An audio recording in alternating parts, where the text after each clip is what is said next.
কিন্তু আমার মনে হয় যে কার্লো অ্যানচেলোত্তি খুব একটা অখুশি হবেন না। রাফিনিয়া, গ্যাব্রিয়েল মার্টিনেলি কিংবা ধরেন ভিনিসিয়াস জুনিয়র, তারা সবাই মিলে যে ফ্রন্ট ফোরটা তৈরি করলেন, এই ফ্রন্ট ফোরটা আমার কাছে মনে হয়েছে যে তাদের রোলটা একটু বেশি নাড়াচাড়া করা হয়েছে। আমরা রাফিনিয়াকে দেখলাম লেফট উইংয়ে, মাঝখানে নাম্বার 9 হিসেবে, রাইট উইংয়ে ভিনিসিয়াসকে দেখলাম মাঝখানে, আবার লেফট সাইডে গ্যাব্রিয়েল মার্টিনেলি তো প্রথম 15-20 মিনিট লেফট উইংয়ে তাকে খুঁজেই পাওয়া যায়নি, তারপর আবার রাইট সাইডে। সো এই যে বিভিন্ন ধরনের জায়গা বদল, আমার মনে হয় যে এটা একটা পার্ট অফ এক্সপিরিয়েন্স, ওরিড হওয়ার কিছু নাই, প্লেয়ারদেরকে মানিয়ে নেওয়ার সুযোগটা দিচ্ছেন। শুরুতে একটু ব্রাজিল ফ্রান্স ম্যাচ নিয়ে আলোচনায় আসতে চাই। আপনার কাছ থেকে অনেক কিছু আজকে জানার আছে, কিন্তু শুরুতে এই একদম যেই ইভেন্টটা আমরা শেষ করেছি ওইটা নিয়ে, ব্রাজিলের এই ম্যাচটা নিয়ে আসলে অনেক প্রত্যাশা। ব্রাজিলের দলটা কেমন হবে, কি হয়েছে, কাদেরকে বাদ দেয়া হলো, যারা একদম তারকা ডিফেন্ডার ছিল তাদের অনেকেই ছিল না, নেইমার ছিল না, সবার আগ্রহের কেন্দ্রবিন্দুতে নেইমার ছিল, সেই নেইমারও ছিল না। ব্রাজিলের পারফরমেন্সটা আপনার কাছে কেমন লাগলো? এবং ফ্রান্সের পারফরমেন্সটা তো আমরা দেখেছি, ফ্রান্স একদম দুর্দান্ত পারফর্ম করেছে। সব মিলে ম্যাচটা কেমন দেখলেন? ধন্যবাদ। ফার্স্ট হচ্ছে আপনার ব্রাজিলের এই হেরে যাওয়া ডেফিনেটলি ব্রাজিলের যে ভক্ত তাদের জন্য কষ্টের কারণ, মন খারাপের কারণ।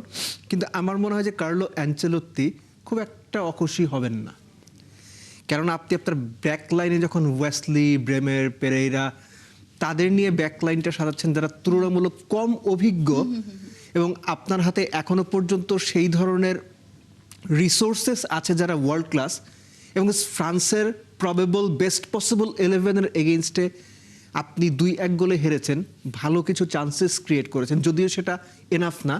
তো আমার মনে হয় যে খুব একটা অখুশি হওয়ার কারণ নেই।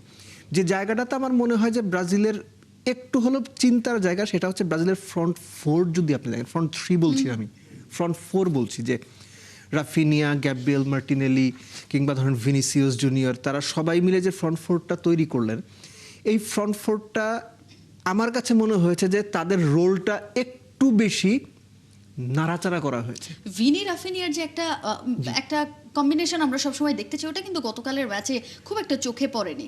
আমি সেটাই বলছি যে আপনার ইনক্লুডিং গ্যাব্রিয়েল মার্টিনেলি কিংবা ধরুন ম্যাথিউস কুনিয়া, তিনি তো ম্যানচেস্টারের জার্সিতে বেশ ভালো ফর্মে আছেন, ভিনিসিয়াস ফর্মে আছেন, রাফিনিয়া ফর্মে আছেন, কিন্তু সমস্যাটা কোথায় হলো তাহলে? জাতীয় দলে এসে যেটা হয় কি, জাতীয় দলে এসে অনেক সময় প্লেয়াররা ওই কানেক্টিভিটিটা লুজ করেন, অনেক সময় পজিশন বদল করে খেলতে হয়, এবং পজিশন বদল করে খেলার কারণে আপনি খেলার যদি দেখে থাকেন, প্রথম 15 মিনিটে ব্রাজিল আপনার অনেকটাই ডিপ লাইন ছিল, সহজ বাংলা যেটাকে বলে যে একটু ডিফেন্সিভ মুডে ছিল, এবং প্রথম 15 মিনিটের মধ্যে ফ্রান্সের ডিফেন্স ব্রেক করে 3টা লং পাস, 3টাই রাফিনিয়া রিসিভ করেছেন। হি ক্রিয়েটেড 50-50 চান্সেস বা 60-40 চান্সেস, কনভার্ট করতে পারেননি।